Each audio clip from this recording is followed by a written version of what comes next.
christianisme. Ok. Alors que je travaillais dans un moshi musulman comme un imam, comme un prêtre de la congrégation, une fois je prêchais dans la mosquée que Jésus-Christ n'est pas Dieu. Pour moi, Allah seul était Dieu. Et je crois qu'Allah ne s'est jamais marié, donc pas de fils pour Allah. Donc j'ai prêché là, que Jésus n'est pas Dieu. Alors quelqu'un m'a demandé qui est Jésus, de la foule, peut-être un musulman. Mais il m'a demandé qui est Jésus, je prêchais qu'il n'est pas Dieu, mais la question est, qui est-il? Pour savoir qui il est, j'ai relu encore une fois le Coran entièrement. 114 chapitres, 6666 versets du Coran. Quand je l'ai lu, le nom du prophète Mohammed, je l'ai trouvé dans le Coran dans 4 endroits. Mais le nom de Jésus, je l'ai trouvé dans 25 endroits. Donc j'étais un peu confus. Pourquoi le Coran donne plus de préférence à Jésus? Et la deuxième chose, je ne pouvais pas trouver le nom d'une femme dans le Coran. Le nom de la mère du prophète Mohammed, ou le nom de la femme, ou le nom des enfants. Rien. Dans le Coran il n'y a que seul, le nom d'une femme que j'ai trouvé, Mariam, la mère de Jésus. Pas le nom d'autre femme. Et dans le Saint-Coran, chapitre 3 le nom du chapitre, c'est « Famille de Mariam ». Et le Saint-Coran chapitre 19, le nom du chapitre lui-même est Mariam. Un chapitre est Mariam. Donc j'étais très curieux, pour savoir pourquoi ce Coran dit toutes ces choses. À propos de Mariam, le Saint-Coran chapitre 3 verset 34 et suivant, dit que Marie est née, sans le péché ordinaire. Elle n'a jamais commis aucun péché dans sa vie. Elle était toujours vierge. Coran chapitre 50 verset 23 dit qu'elle est allée au ciel dans son corps physique. Même l'Assomption est écrite dans le Saint-Coran. Puis à propos de Jésus, quand je lis chapitre 3 verset 45 à 55, il y a 10 points que le Coran fait à propos de Jésus. La première chose que le Coran dit, le mot arabe qui signifie la parole de Dieu, et la deuxième chose Ruhollah, qui signifie esprit de Dieu, et le troisième est Issa qui signifie Jésus-Christ. Donc le Coran donne au nom de Jésus, la parole de Dieu, l'esprit de Dieu, Jésus-Christ. Puis le Coran dit que Jésus a parlé quand il était très petit. 2 jours après sa naissance, il a commencé à parler. Le Coran dit que Jésus a créé un oiseau vivant avec de la boue. Il a pris de la boue, a formé un oiseau. Quand il a respiré dessus, c'est devenu un oiseau vivant. Donc j'ai pensé, il peut donner la vie. Il donne la vie à cette argile de boue. Et puis le Coran dit que Jésus a guéri un homme né aveugle, et un homme avec la lèpre, etc. Curieusement, le Coran dit que Jésus donne la vie aux morts. Jésus est allé au ciel. Il est toujours vivant, et il reviendra. Quand j'ai vu toutes ces choses dans le Coran, ma pensée était que dit le Coran à propos de Mohammed. Vous savez, selon le Coran, le prophète Mohammed n'est pas la parole de Dieu, pas l'esprit de Dieu. N'a jamais parlé, quand il était âgé de 2 jours. N'a jamais créé un oiseau avec de la boue. N'a guéri aucun malade. N'a jamais ressuscité de mort. Il est lui-même mort, et selon l'islam, il n'est pas vivant, et il ne reviendra pas. Donc il y a beaucoup de différences entre ces 2 prophètes. Je n'appelais pas Jésus comme Dieu. Vous savez que mon idée était qu'il était un prophète, mais il est un prophète plus grand que Mohammed. Donc un jour je suis allé voir mon professeur, celui qui m'a enseigné pendant 10 ans au collège arabe, et je lui ai demandé, « Professeur, comment Dieu a créé l'univers ?» Et il a dit que Dieu a créé l'univers par la parole. Par la parole. Puis ma question fut, la parole est créateur ou création? Clairement. Ma question est, la parole de Dieu est créateur ou création? Le Coran dit que Jésus est la parole de Dieu. Si mon professeur répond que la parole de Dieu est créateur, cela signifie que Jésus est créateur. Donc les musulmans devraient devenir chrétiens. Supposons qu'ils répondent que la parole est création, il sera piégé. Vous savez pourquoi? Il a dit que toute chose fut créée par la parole. Suppose qu'ils disent que la parole est création, alors comment Dieu a-t-il créé le monde? Donc il ne pouvait pas dire que la parole est créateur, il ne pouvait pas dire que la parole est création. Donc il fut assez en colère, il m'a poussé hors de la salle et a dit, la parole n'est pas le créateur, ni la création. Sors d'ici. Ils disent que la parole est création. Ils essaient de prouver. Ils disent que la parole n'est pas le créateur, n'est pas la création. Mais pas Dieu, pas Dieu. Pas le créateur, pas la création. Donc pas Dieu, et également pas la création. Aussi qu'ils ne sont pas égaux avec Dieu, c'est tout leur problème. Donc quand il a dit ça, j'ai dit à mon professeur, la parole n'est pas le créateur, pas la création, c'est pourquoi les chrétiens disent que la parole est fils de Dieu. Puis il m'a dit, s'il y avait un fils pour Dieu, je dois lui montrer la femme de Dieu. Sans aucune femme, aucune chance d'avoir un fils. Alors j'ai montré une partie du Coran. Le Coran dit que Dieu peut voir sans les yeux. Dieu peut parler sans la langue. Dieu peut entendre sans les oreilles. C'est écrit dans le Coran, j'ai dit, si c'est le cas, il peut avoir un fils sans une femme. Donc là nous avons une énorme argumentation. J'ai pris mon Coran, je l'ai gardé sur ma poitrine, et j'ai dit, Allah, dis-moi ce que je devrais faire, parce que ton Coran dit que Jésus est toujours vivant, et que Mohammed n'est plus. Dis-moi qui devrais-je accepter?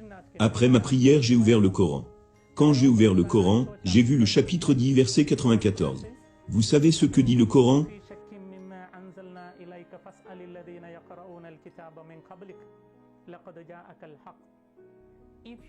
Si tu as un quelconque doute dans ce Coran que je vous ai donné, va et lis la Bible.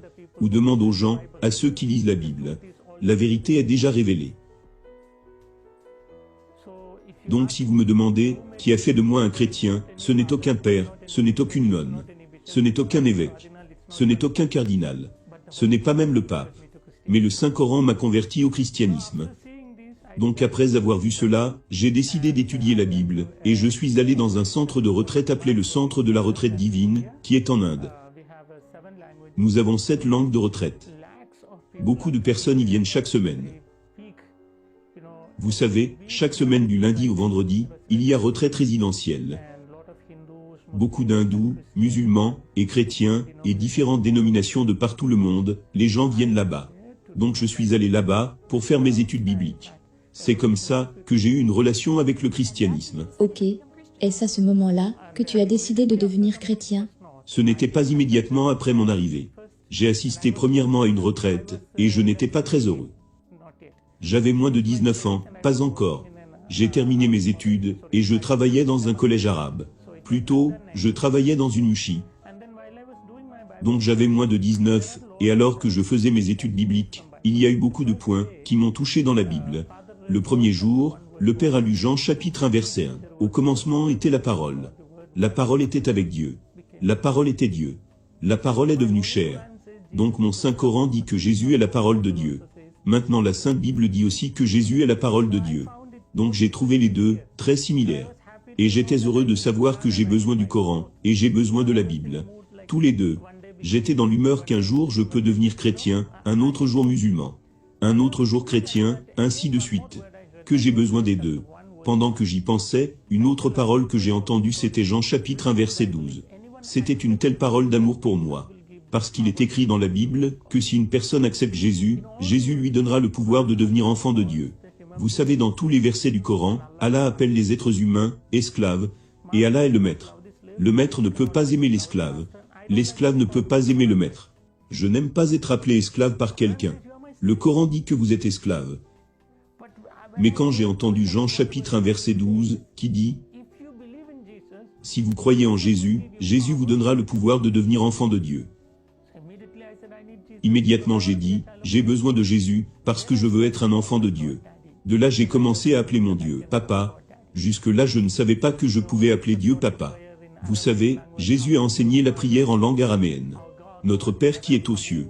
En langue arabe, Aboun signifie « Notre Père ». Et si vous me demandez, je ne peux pas exprimer ma joie, chaque fois que j'appelle Dieu, mon Père. Chaque fois que j'appelle Dieu, Père. Et chaque fois que je pense que le Créateur de l'univers est mon Père, j'ai une sorte de joie, que je ne peux pas exprimer. C'est au-delà de mon. Une expérience ne peut pas expliquer. Seulement vous pouvez comprendre par expérience. Donc j'aime vraiment appeler mon Dieu, Père.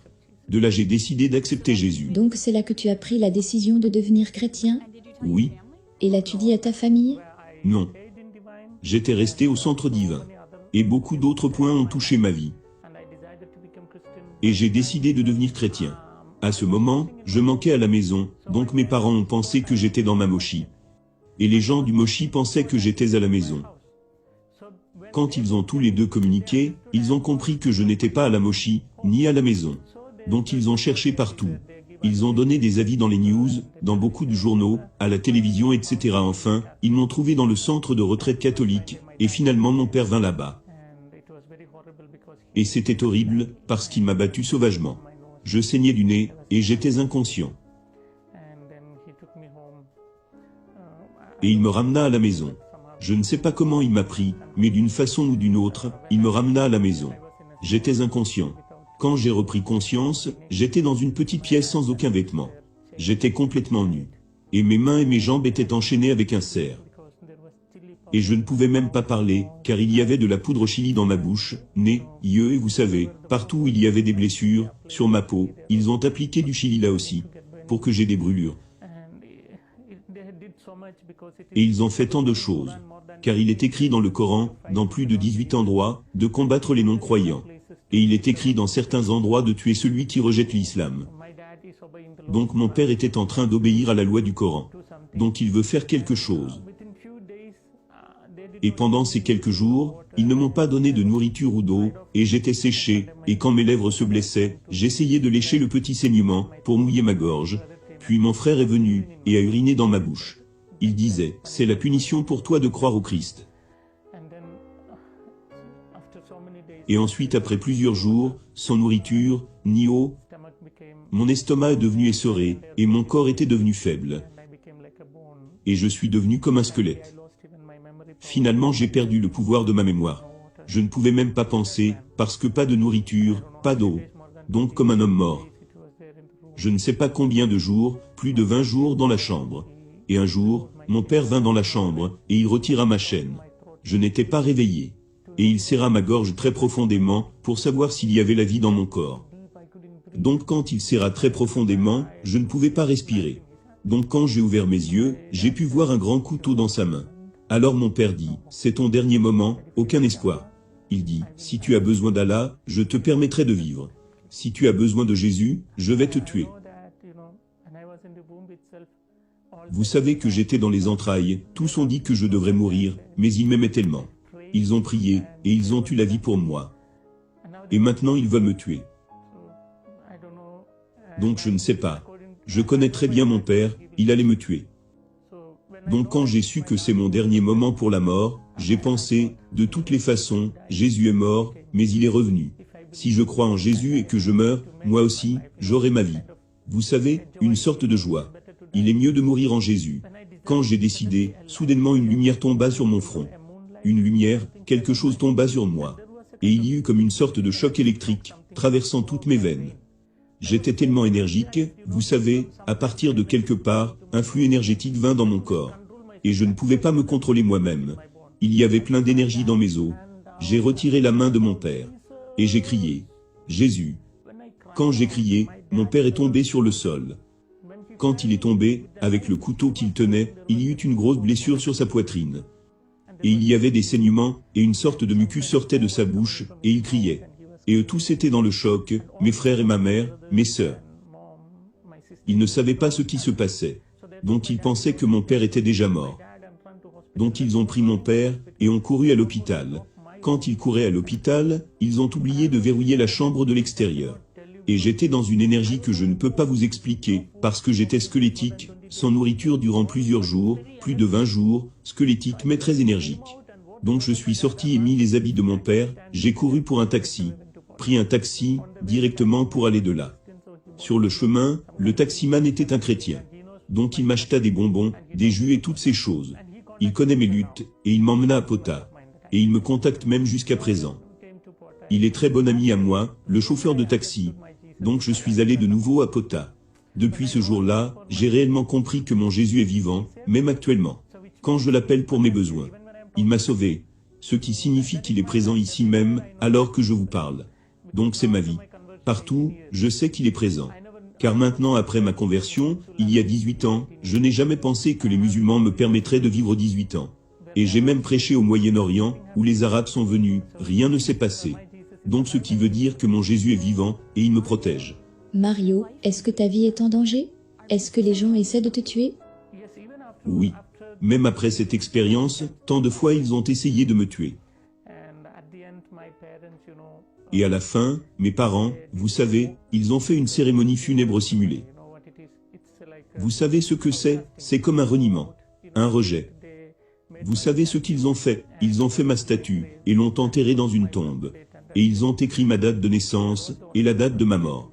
Ils ont écrit ma date de naissance originale, mais le jour de ma mort, le jour où je suis devenu chrétien. Quand j'ai pris le baptême. Donc c'est ce jour-là pour eux. Et ils m'ont enterré. Dans ma ville natale, j'ai ma propre tombe. Un de mes amis, un ami chrétien quand il est passé par là, il a pris la photo de cette tombe, et me l'a envoyée. C'est comme ça, que j'ai su que j'ai une tombe. Donc après ça, plus de contact avec mes sœurs que j'aime beaucoup. Ma mère que j'aime vraiment. Mais aucun espoir. Humainement, je dis aucun espoir, mais Dieu peut les toucher en un moment. Donc je prie. Et même s'ils n'acceptent pas le christianisme, je dis toujours que Jésus, s'il te plaît, emmène-les au ciel. Où je suis, j'ai besoin d'eux, donc c'est toujours ma prière. Et tu n'as pas peur de mourir? Jamais. Jamais. Tu ne dois pas l'être non plus. La peur de la mort est en fait une folie. Vous savez pourquoi? Tous ceux qui sont nés devraient mourir un jour. 100%. Nous devons tous mourir. Tu dois mourir. Nous devons tous mourir. Que vous ayez peur, ou n'ayez pas peur, vous devez tous mourir. C'est un fait. Et je dirais que c'est la seule assurance que vous atteindrez sur terre. Mais Christ qui est mort, est revenu. Donc j'ai espoir que si je meurs en Christ, moi aussi je vais revenir. Donc il vaut mieux être sûr de la mort, et qui devrait être en Christ, parce que Jésus a dit très clairement que je vais à la maison de mon Père. Romains, plutôt Jean chapitre 14 verset 3. Je vais à la maison de mon Père. Il y a beaucoup de demeures, et je vais préparer une pour toi. Et je reviendrai pour vous prendre. Donc je suis tellement heureux de savoir que mon Jésus est en train d'arranger un grand bungalow pour moi là-bas. Quand il aura fini, il reviendra pour me prendre. Je pense que c'est un grand bungalow, parce que durant les 18 années passées, les musulmans ont essayé de me tuer, mais ils ne pouvaient pas me tuer. Ce qui signifie que la construction est toujours en cours. Quand ce sera prêt, alors il reviendra pour me prendre. Alors les musulmans pourront me tuer. Jusque-là personne ne pourra. Donc je n'ai pas peur de la mort, parce que c'est un fait. La seule chose auquel je pense, après ma mort, quoi, avoir la vie éternelle. Vous avez besoin de Jésus. Ma foi est que chaque religion dit, le bloc entre Dieu et l'homme est le péché. Et dans l'islam, pour le péché, ils offrent des animaux. Pour leur péché, ils sacrifient des animaux. Dans l'hindouisme, c'est la réincarnation, puis la réincarnation. Seulement dans le christianisme, Jésus lui-même a pris mon péché et ma punition, et il a enlevé ce péché de moi et il m'a rendu pur. Et il peut me livrer à Dieu le Père en disant, il est pur. Je l'ai purifié. J'ai enlevé toutes ses transgressions, et sa punition et ses péchés. Donc maintenant vous pouvez l'emmener au ciel. Donc Jésus est mon sauveur, il est un homme parfait, parce que je suis un homme, mon sauveur devrait être un homme. Et il est parfait pour Dieu, parce que j'ai besoin de la vie éternelle, uniquement Dieu peut donner la vie éternelle. C'est très simple de vous le dire, les conséquences du péché, c'est la mort. Les conséquences du péché sont la mort. Donc pour enlever la mort, ce que vous devez faire. Pour enlever l'obscurité, vous devez apporter la lumière. De la même manière, pour enlever la mort, vous devez apporter la vie. Quelle vie? Dans l'Ancien Testament, il donnait la vie des animaux, parce qu'ils croyaient en la vie dans le sang, et le sang animal. Et les musulmans font encore cela. Mais pour enlever ma mort, j'ai besoin de la vie éternelle, et où je peux obtenir la vie éternelle, seulement de Dieu, et cela est donné par Jésus à la croix.